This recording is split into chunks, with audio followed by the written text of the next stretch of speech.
everybody, and welcome to another episode of Design Cinema. This is Feng Shui speaking, and this is episode 82, Applying Reskin. So before I get started, I might sound pretty tired for this episode, just to let you guys know, because I've been working for about 10 hours already, so before I even started this recording. So it's about 8 p.m. now that I'm just starting to get into Design Cinema, so I might be losing my mind here and there as I do this video, but that's why I like to preempt you guys before I start saying stuff that makes absolutely no sense. So alright, let's jump into this episode. We are continuing the GDC presentation, which is from episode 79 if I remember correctly, applying reskin. So this will be slide number 3 in the series. We have already done mixing your surroundings. The one from last week was what did we do last week? We did the now I can't remember. Oh yeah, playing with scale. And this one we're doing applying reskin, right? So this is a fun little exercise you guys can try as well. So the whole theme of this episode is that we're going to take something that already exists. In this case, I've picked this spider, which is an awesome arachnid. They have really cool body forms, really neat legs everywhere, right? Just really interesting shapes. And we're gonna mix that with, actually I started by mixing this with a deep diving suit. As you can see from the references on the left there's some deep diving suits. But I thought, you know what, that's even still a little harder, especially for those who want to just give this a try.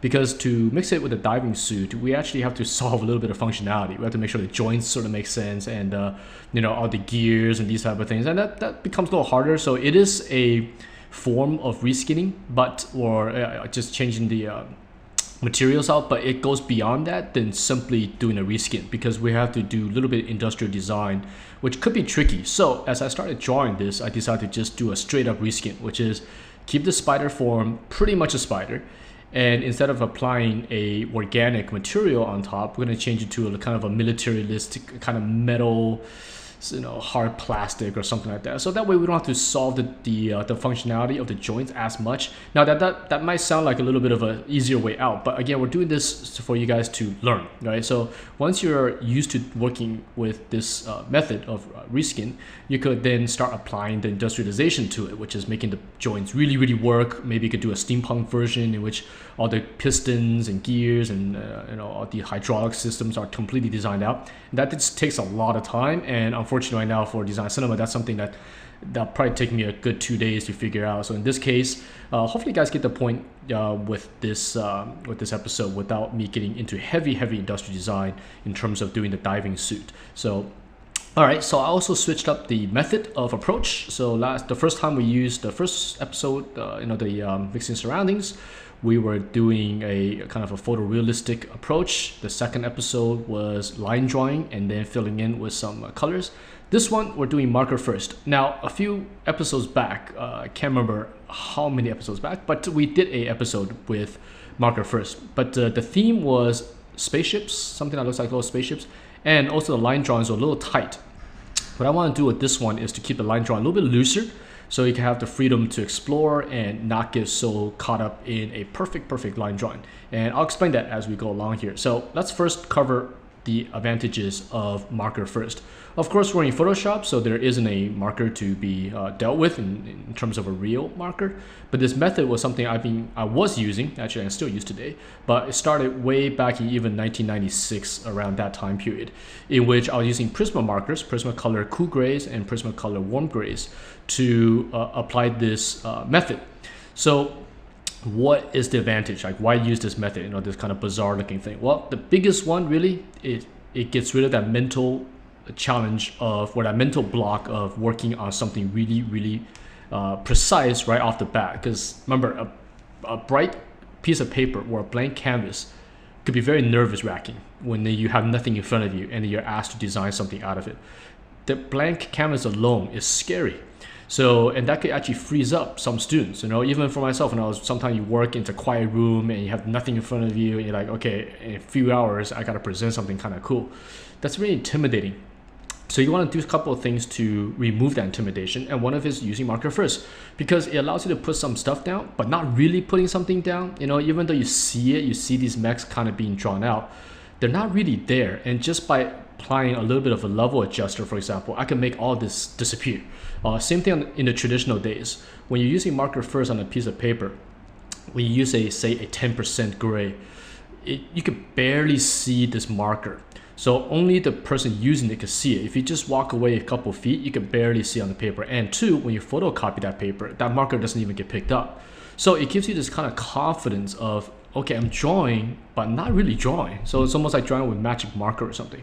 So your mind doesn't get into the freak out mode of like, oh man, if I mess up, it's over, and I gotta start with a new paper and new canvas and stuff. Well, in this case, you're kind of working in a kind of messed up way anyways. So there's no other room to go besides getting better. Do you know what I'm saying? Starting something kind of rough. In fact, when I used to do this demo for students with paper, I used to take the 10% marker and just scribble all across the page on the brand new paper. So in that sense, you have already messed up everything, so there's nowhere to go except for up, you know. And you can actually try this for the digital marker as well. Just take the marker and just scribble a bunch of stuff across the page and go, you know what, I messed up the canvas already. You can't get worse than this, right? And just start sketching. So that's the biggest advantage of marker first. The second one I think that's really, really vital is that marker first builds up silhouettes much, much faster than a sketch can. And because it lets you work with big shapes. And the how to do that is you use a brush that's pretty thick. So in this case, I'm using my favorite chalk brush. Apply a gray that's about 20% or so, and just start sketching with that. So what happens, it builds up silhouette. It's really fast, your brush is really, really thick, so you're covering a lot more volume on the paper than you would do with line art, right? It depends on what you're working on, but when you're designing, say, objects and these vehicles and characters, there's a very fast way to block something out. Now, the third, I think, biggest advantage to this is that it builds miscellaneous contrast points or areas of focal point. Because you're dealing with a marker, you can fill in a design. For example, this mech I'm now inking in, you see the front legs is just a marker stroke, like boom, boom, done, right? That's it.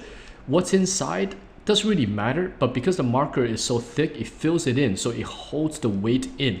In terms of the exact detail that goes inside, right now that doesn't concern us, right? Because for design to be successful, at least in the initial stages, the big shape has to count first. The detail, we could swap this out with Victorian armor, we could swap this out with deep diving suit, we can make a steampunk, we can make it out of wood, but that doesn't really change your silhouette, which is the foundation of a solid design.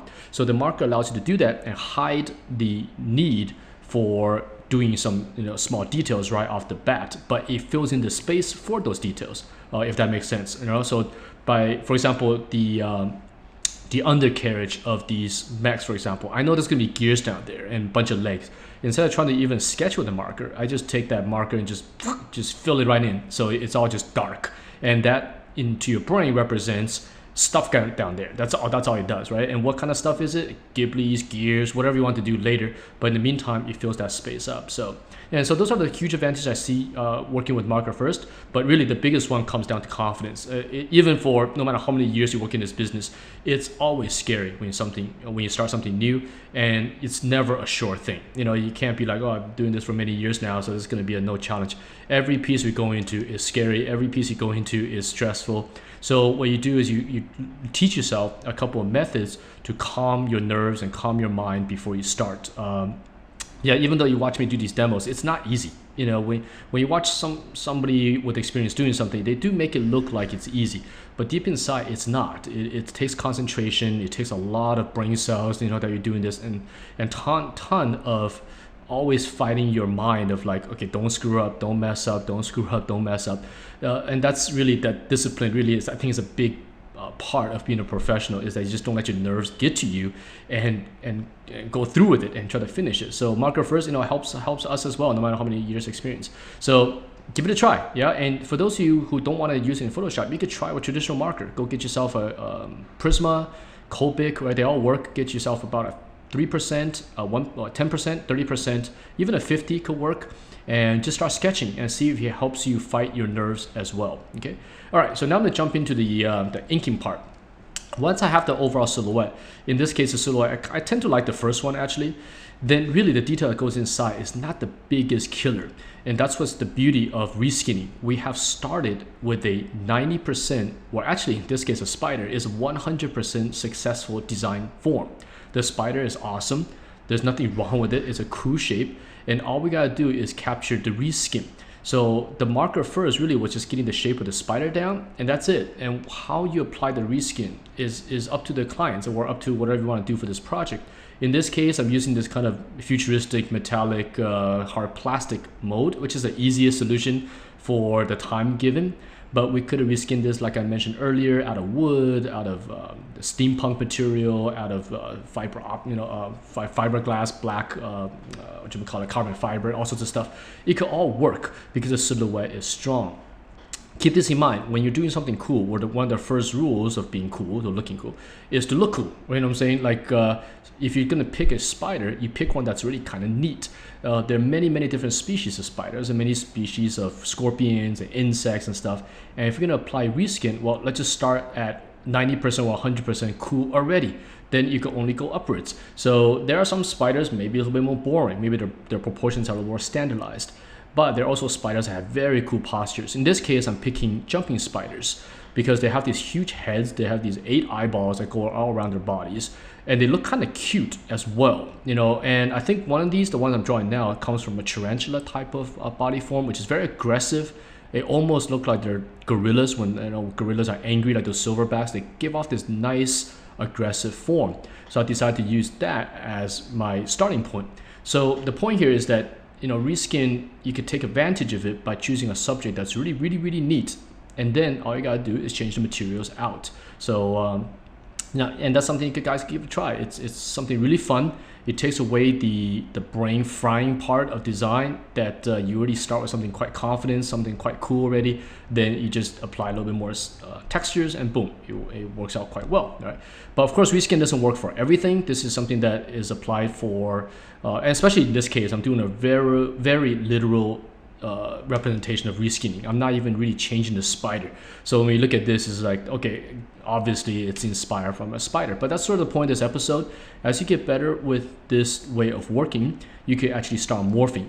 In fact, there are many vehicles out there in terms of sci-fi films that look like they were inspired by some kind of insect. For example, the dragonfly, I think was inspiration for that movie, or the little spaceship in Oblivion with Tom Cruise, right, flying around in that thing. The Final Fantasy, the Spirit Within, there's a dropship in there that looked like it was inspired by again a dragonfly or a mosquito or something like that. Quite a bit of this going on, and those are in a way a combination of reskin and combination of using a base form, which is an insect, to inspire the industrial design. So, but they're close cousins of each other. So what you're seeing right now is a literal representation, and it's a little bit easier to get your hands around. Yeah. All right, so let me talk about technique here. So all the markers are on one layer. I have a base layer, which in this case is not a white piece of paper. I'm using a little bit of a gray. I'm doing that so you guys can see the marker better. When I generally do this for reels, it's on a white paper, white canvas, and the marker barely shows up. So obviously I don't want to do that, otherwise you can't see what is going on. And then the layer on top of that will be the marker, and on top of the marker layer is this inking layer. I'm actually not even breaking up my layers right now because I noticed in the comment section some people are asking about layer settings. I don't use much layers at all, so you have basically the canvas is one layer, the marker is one layer, and then all my inking right now is on one layer. I work this way instead of breaking the markers, or instead of breaking the ink onto each mech is its own layer. I do it this way so I could go back and forth on my own drawing, because if they're on separate layers, I still gotta go to the layer properties and select the proper layer. For example, the mech on the bottom, if I don't like the gun, for example, on top, I gotta select that layer, and then I could then erase it out and redraw.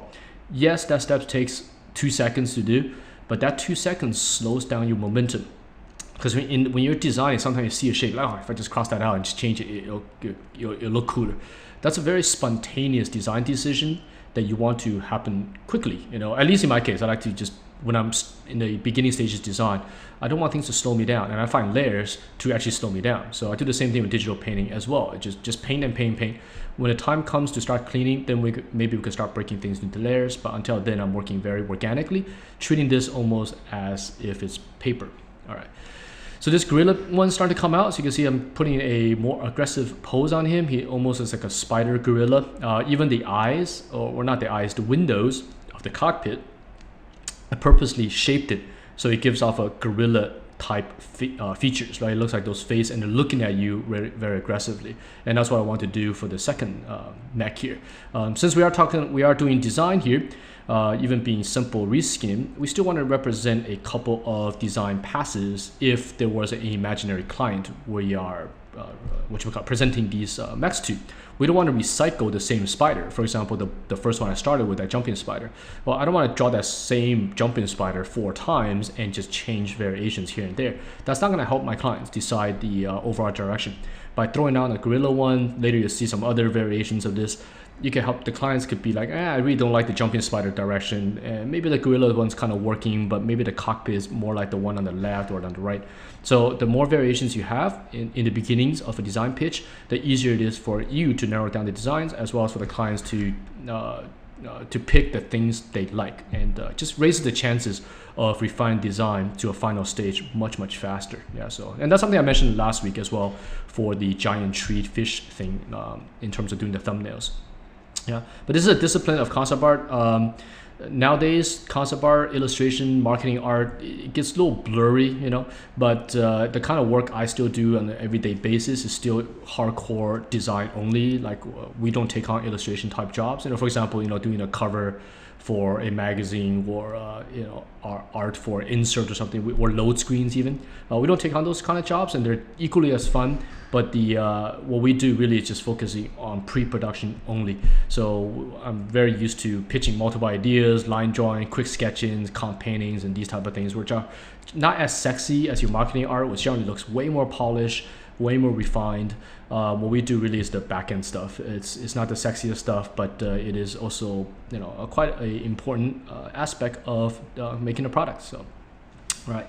Now I'm about to start, I think, my my third drawing. Now the canvas of these are not too big, 5,000 pixels wide, like just my digital paintings. That makes it about 2,000 pixels per mech wide. And notice I'm not even zooming in. I'm just working at 50% zoom in. So because my screen is 2560 res, so at 50%, 5,000 becomes 2,500 across, which fits perfectly on this screen. And I find that to be a very comfortable view to be working at instead of 100%, because at 100% I can't see my overall drawing. And if I need to, I can always zoom in later to clean.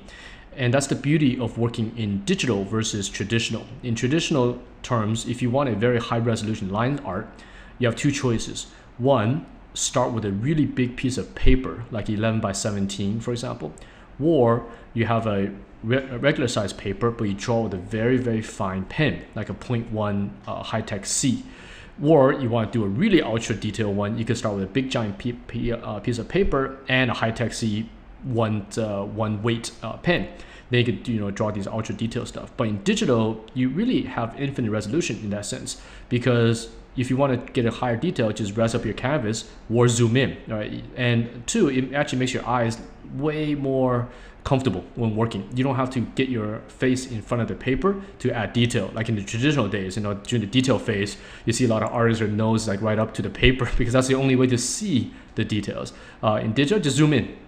So right now, since I'm focusing on the overall silhouette and second level detail pass, I don't need to zoom in yet. I just need to get the big shapes out, right? If we wanted to clean these up for final presentation, we could always just we could actually just extract the line drawing out on its own. Like each mech would become its own canvas, and we'll punch those up about 5,000 pixels each, and then spend about, you know, a few hours each cleaning them up. So, but the vital, and you guys, you know, watching enough Design Cinema to know that for me, the initial stages is the key. You guys could do whatever you want with this technique later. You know, once you have a line drawing, you have a good design, you could spend days rendering and make it photoreal if you want. Apply textures and even start, you know, mimicking some 3D or adding some 3D objects on top and Photoshop those things in. There's a lot of things you could do, but the foundation is, again, is the key. So once you have that, you could kind of branch out to whatever sector you want this to end up looking. So, all right, so here's a third drawing. You can actually rewind back a little bit sometimes and look back at the design decisions I'm making. You notice that, like I mentioned a few minutes ago, this stuff is still pretty hard. Even though it's a very generic subject matter, a spider mech, it's not very difficult in terms of this challenge of the design, but it is still hard because you got to make sure the shape reads well. So for the second mech, if you rewind a bit, you can actually see me making a couple of design changes. Like maybe the marker is not exactly the shape I want, because even though you have done a marker first, even though you have defined a silhouette, it doesn't mean that that is absolute or 100% absolute what you need to follow. At the end of the day, this is your creation. You gotta have fun with it, and you have to have the liberty to change it as you go. You don't need to stick with whatever you started with. So just because we had a nice marker doesn't mean like, oh, the back, even though I don't like it right now, I have to follow it. You could change your mind. And for the second one, I actually did. And I think the final one I did as well. I just couldn't make the back section of the mech work. And after a few tries, like, you know what, I'm gonna ignore the marker and just redraw my line art. And all that stuff is part of the creative process. So I know we have a lot of students watching this episode, and that's something we really try to get across, is that learning is all about experimentation. Learning is all about making mistakes, and learning is about, you know, breaking some rules here and there, follow some here and there, but experiment with messing up. You know, like, you don't have to be like, oh, I screwed this up, or I wasted a few hours doing this, and now it's going to be really depressing. It's so important to realize that the hours you put in, the work you put in, is all a evolutionary process. It's a morphing of design versus, for example, just because you invested say 5 hours into the markers, it doesn't mean that you necessarily have to pursue those directions either, because by doing those 5 hours of marker sketching, you might have refined your brain to a newer design that by the 5 hours and 10 minutes in, you have a design that's very different than the other ones that you all done. But to get to that design, you must have spent 5 hours of wasted, in a sense, wasted drawings. But it's not waste. You see, that's the whole point, is that that stuff is required for you to get to the better design. And when you accept that, it really helps morale. When I was younger in school, like, you invest a few hours into a drawing, they're like, oh man, it's not going really well, and I'm just going to continue with it anyways, or something like that. You find that by doing that, you actually end up designs that you don't like, and you spend a ton of hours doing, but doesn't give you a satisfying experience when you're finished with it, and your morale kind of goes down. Versus, like, you know what, maybe I'll change this a little bit. Maybe I will follow my gut and use the shape that is coming along, even though I didn't spend the last 5 hours plotting it. Hopefully that makes sense to you guys. This is all things that we try to tell our students a lot, because like I mentioned, every episode, morale is a big factor of doing design or doing any work. You have to be motivated. And for human beings, motivation comes from being satisfied with what you do. You're happy doing this. You're getting a good reward to risk ratio. It's kind of like playing a video game or something, that whenever you level up, you feel good. In doing concept art, especially when you're learning, you need to get yourself a couple of those level up spots, right? You want to be grunging, you want to be grinding, killing NPCs and whatever those things are. And that's what training really is. You're just grinding. But you can't grind and go down levels either, right? Like, imagine you grind for a few hours in a video game and your level goes backwards. You know what I'm saying? That would be actually a very interesting concept that maybe someone could try. Maybe you don't play the game for a while, your level goes down or something, who knows? But most video games, actually pretty much all of them, the more you play, the higher the level goes, and you get this nice surge of energy to go forward. So when you're learning, these are things you have to hit as well. However, because you are learning, you do tend to make a lot of mistakes. You tend to do things slower. You tend to do things like in the wrong direction, but you cannot see that as a failure, right? So important for students. You can't be like, oh man, I spent 2 days doing this and it came out crap. Now my morale sucks, and my classmates did much better work, so I'm gonna give it up. No, if you spend 2 hours really working on something, that is part of it, and you gotta see that as a positive. Like, you know what? Yeah, maybe I didn't get something really great out of it, but I increased the level anyways because I put the time in to learn it. So these are just mental things to boost your confidence. Yeah. All right, so now I'm going on to the fourth drawing now, the fourth mech. So I actually like the little circular windows. Let's talk about designs a little bit, yeah, since talked a little bit about the back end here, or the morale thing. Let's talk about design. So I started with the circle eyes because that's what spiders have in terms of the real spiders. They have these round, bulgy eyes, which look really cool. And for the first drawing, I used that, and then I switched over to more of a cockpit little bomber window things. And I thought maybe for the fourth one, I'll go back to a circular window because it just kind of gives a lot of character. Makes it almost steampunk-like with those glass. You can almost see like what they have on ships, those little windows that you opened up. So it's probably made from very similar material. And in fact, they use in real life the Space One, right? That little jet thing that the Virgin Atlantic is doing. They actually use little circle windows in the front, which look really, really cool. Very different than traditional cockpit designs with a canopy. So yeah, what else in terms of design? So I'm gonna try a couple of materials. So I want to try a pose, right? So the first one's kind of cute, second one's very aggressive, the third one's exploration. This one I wanted to look like kind of mean looking, so I made a skull-like face, so you can see the silhouette of the front appears to look like a skull, like a skeleton. And later you see me market this up and I'll actually make that part look kind of dark, so it looks quite aggressive.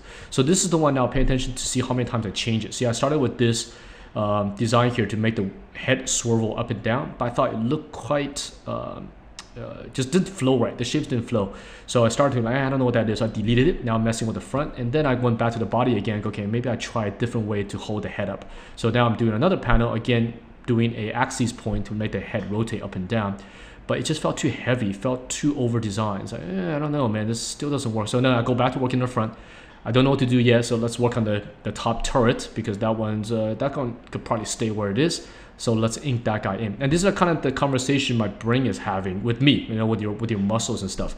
Of, oh man, what do? I don't want to sit there and twirl my thumb. So let's do something a little bit easier and give some confidence, right? Go up a level, and then go back down and grind again. So now I'm thinking, man, do I abandon it? Because now I'm looking at the silhouette. The back just doesn't work. It's too long. He's starting to look like, his leg position with the body doesn't look right. So now I'm looking at the other drawings. That's also part of the morale boost. You see me pan down to the lower right, because your confidence levels like start to take a hit, right? You're grinding, you're not getting something in return, your level's not going up. You're like, oh man, what do I do? This is not working well. Well, take a look at what you have accomplished. It's kind of like opening up your inventory and go, you know what? I have all this cool stuff I collected for the past 5 hours. It looks pretty okay. Let me grind forward a little bit more and not give up on this drawing. So that's what I was doing when I was panning around, just to boost your morale internally for yourself. To go, look, I made 3 other mechs. They look decent. I'm not super sucky at this right now, so maybe I could finish this one. Really, morale is so important, because you let yourself go down like, oh man, it's not looking so good, whatever. And this is all through experience. It's like, when I'm drawing these days, I'm really pretty much entirely in a happy mood. It's just so fun to do this, because I've trained myself to enjoy the process no matter what is happening. No matter if you're messing up, doing a good job, totally screwing this thing up, or whatever. All of it, I train myself to boost your morale, like see the positive in it versus pushing yourself down or something, and look for ways to boost that morale. So this back section still not there, but I like the leg position. I thought they look okay, but look at the back of it. It's not resolved. I totally don't like it. I'm like, I'm looking around again to see how to solve it, and I finally decided, you know what, it's time to abandon, and let's give it a very short, stocky body. And as soon as I drew this down, you can see right here during the panel, I go, dude, that looks pretty cool, because that gives a complete different posture. It gives it a mean forward thrust posture. The gorilla one's mean, but it is leaning back like what a gorilla would do, kind of like chest up, head high, looking down on you. This one's like I'm about to attack you, like a dog or a cat that's right about to pounce on the prey or something like that. So by having that short body at the end, it's starting to give me that aggressive posture, which I instantly liked. So if you look at the marker, it's been abandoned. I'm not gonna follow the initial the sketch, right? And that's totally fine, because this is your design. If you find it's a better solution, then who's to say you cannot change it, right? So because it's pre-production, no one has seen it at this point. You're the only person who has seen the initial sketch. So once you're done with it, the initial sketch will never be seen, or the initial marker phase will never be seen. So now I'm doing the leg, and now boom, big, a level up essentially at this point.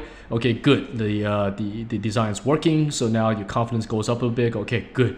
Now all 4 mechs are pretty much there in terms of silhouette. The chances of messing this up completely is much, much lower now. So your risk is now reduced down to just 10% or so, maybe 5%, that you should be able to finish this to a pretty high degree at this point. So yeah, when you guys are learning, just keep that in mind. As long as you're sitting in front of a computer and doing something, even if the result doesn't come out great, if you put the hours in, and when I say that though, I really truly mean you gotta put the hours in. It can't be like you're sitting in front of Photoshop and you go to Facebook for like half an hour, and you go back to draw for 5 minutes, and then off to like GameSpot to read some game reviews, and then back to drawing for 5 minutes, and then you're on IGN, and then you're on Kotaku or something like that. That's not 5 or 2 hours of sitting in front working. That's you working for 10 minutes and spending the other hour and 40 minutes doing something else. That brings up even though this is not a Q&A session yet, but I did notice a lot of people talking about the procrastination thing in the Q&A section of last week's video. What that comes down to, because I think the question was like, how do you fight procrastination? My approach is a little bit different, because in my opinion, if you're procrastinating, that means you're kind of avoiding doing something you don't want to do, right? Because imagine I say, hey, a new game came out, say, what came out recently, like Grand Theft Auto. Oh, actually, The Witcher 3 is about to come out, right? So imagine The Witcher 3 comes out, you're like, dude, I can't wait to buy this game from CD Projekt and freaking play it for hours and hours and hours. You're not going to procrastinate on Witcher 3. You're going to be spending a lot of hours playing it. Why is that? It's because it's providing an entertainment value. You're getting a lot of fun out of it. And you can't wait to spend, 30 hours or the entire weekend playing Witcher 3 because you're getting enjoyment out of it. So then why would you procrastinate on Witcher 3? You wouldn't, right? So then you ask the question, why do I procrastinate on work? Well, it's partly because you haven't found the true enjoyment of it yet. So you find it to be more of a chore than actually something you're having fun with. And that goes back again to the mental thing. If you convert the learning process or the drawing process into something that's very enjoyable, to me, honestly speaking, when I do these mechs, I get the same kind of high I get playing a good video game or traveling. It's very similar. Like you just feel with this kind of euphoria of, man, this is so fun that I don't even eat, I'm not even using the restroom and stuff. You're totally addicted, exactly like how you are if you're playing a video game. Get yourself in that state is quite important. Now it's impossible to do that 24 hours a day. You gotta be on some drugs or something to do that. But you have to train yourself to see drawing or learning and painting to be part of the fun process. Then you don't need to procrastinate because it's almost like doing this is more fun than doing something else, right? Treat it like a video game or treat it like anything else. Then why would you do something else, right? Same thing as like, why would you walk away from The Witcher 3 when we just started playing? Like, now I'm gonna go procrastinate against this game right now. I'll come back to it later. Right now I gotta go, do homework, and now because that's way more fun than playing Witcher 3, right? But the thing is, you gotta reverse that. It's like drawing is fun. That's the thing you rather do. Witcher 3 could wait, or any video game could wait. Let me finish this drawing. Let me finish my 5 hours of training or practice or sketching, and then I can do that because the sketching part is just as fun. So yeah, that's the way in terms how I treat procrastination, because really it's like if you're procrastinating, you're avoiding something. So you gotta take that thing you're avoiding and make it something you want to do, right? And make time for yourself too. When you're training, get yourself a good environment. Really block out a time. Block yourself 5 hours a day or 6 hours a day if you have that, especially on the weekends. Unplug the internet. Really, it's bad influence when you're learning because it's distracting. Or get a computer that doesn't have access to internet, which sounds impossible these days, but you could just turn off that Wi-Fi. Boot up Photoshop. Get yourself some good music on, a good drink, some snacks.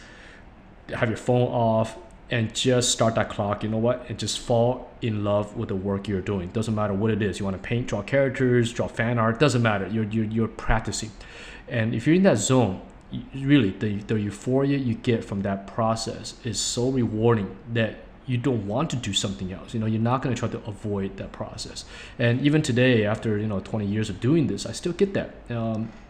But when I was in school, I definitely felt that stuff as well. It's like, I cannot believe my homework is drawing alien race or something like that. I mean, that's just insanely cool to be doing that for homework instead of doing a research paper, on something I have no interest in, right? So I just totally love this. So hopefully that helps. Just keep drawing and enjoy, and hopefully then you won't procrastinate. Yeah.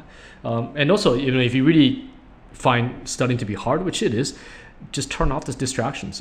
For me, it was don't plug in game consoles. I think I mentioned this way back, but I was addicted to StarCraft on my first job, and to the point where my roommate and I were playing that game till 4 a.m. because he was a programmer at Blizzard actually, so he was really, really good at StarCraft. He did some of the AI and stuff like that for StarCraft. So of course, when you play with a guy like that, he can't lose, So we're up like 4 a.m. playing multiplayer all the time on Battle.net. That we're going to work just like zombies, because we get up at 9 after like 3.5 hours sleep and get to work, and we're like, oh man, you know what I'm saying?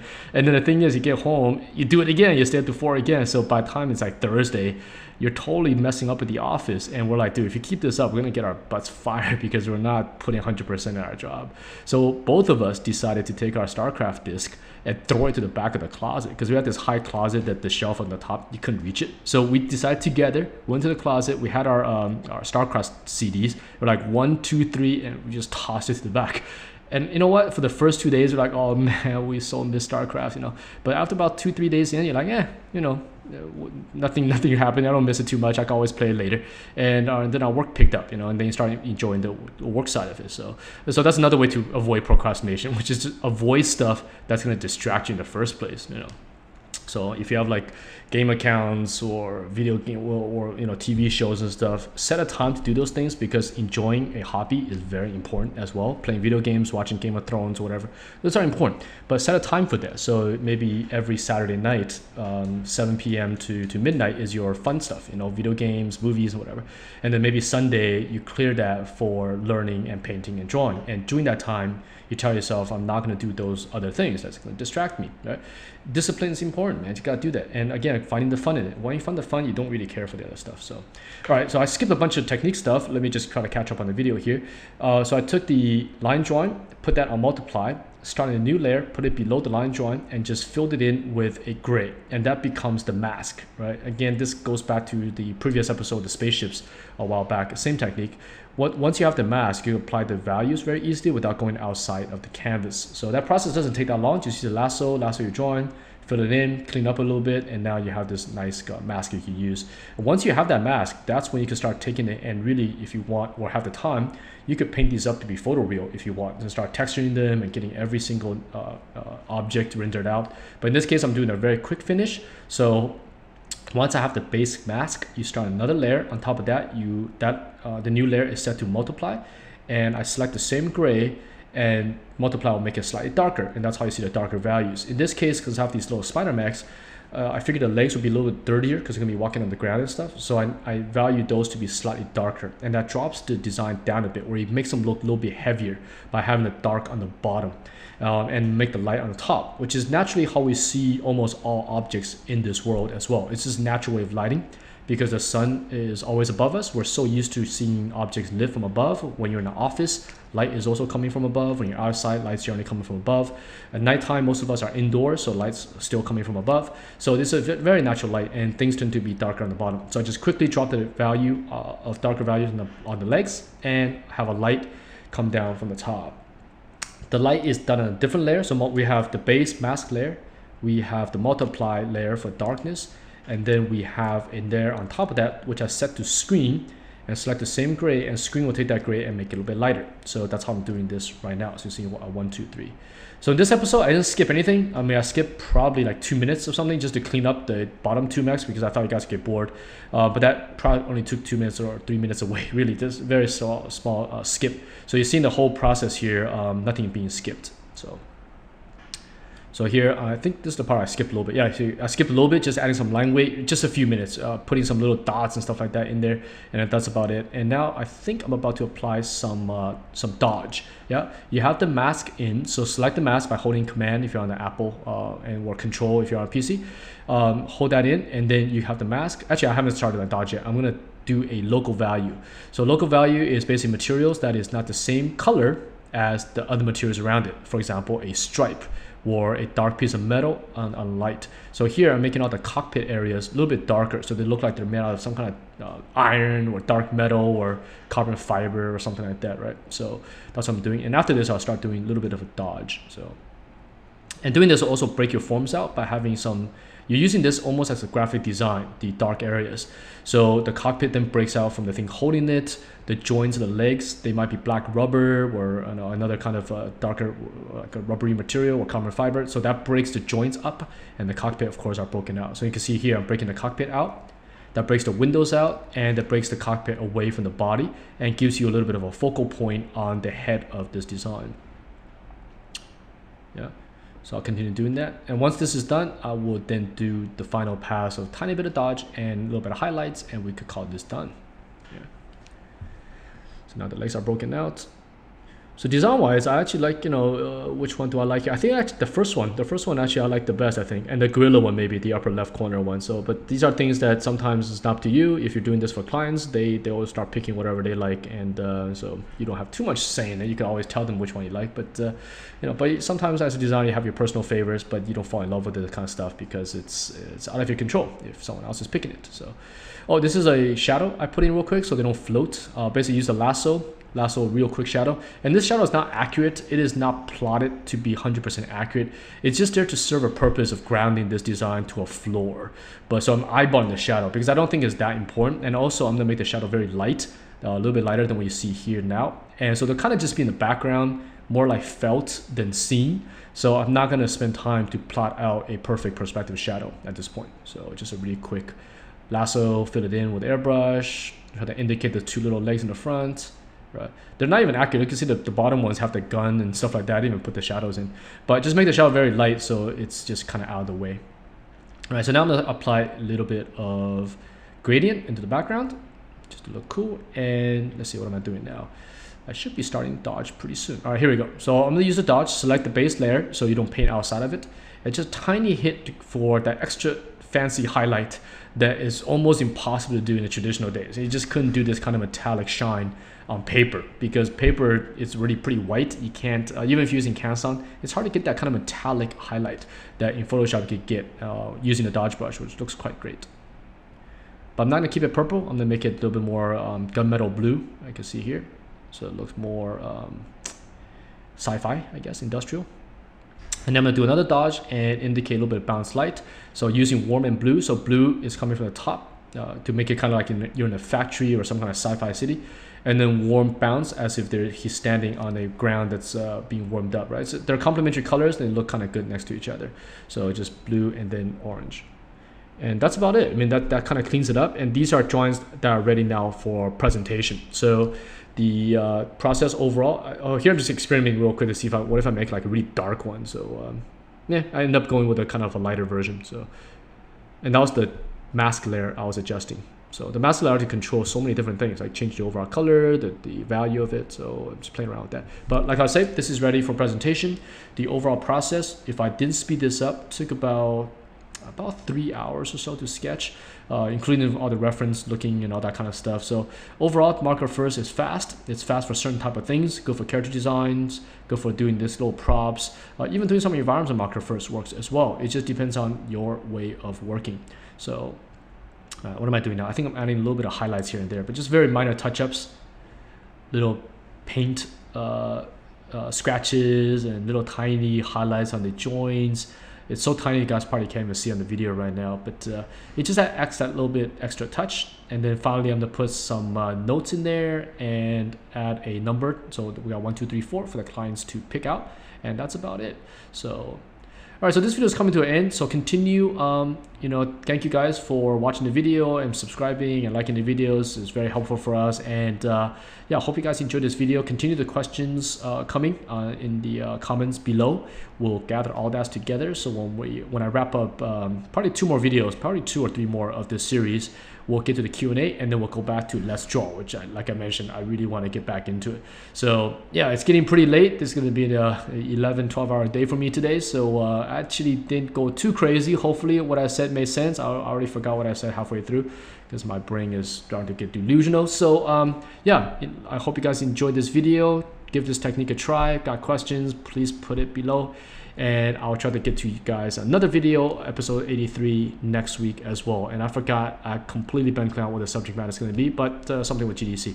So, all right, until then, thank you so much for watching, and I will see you guys in episode 83. All right, bye-bye.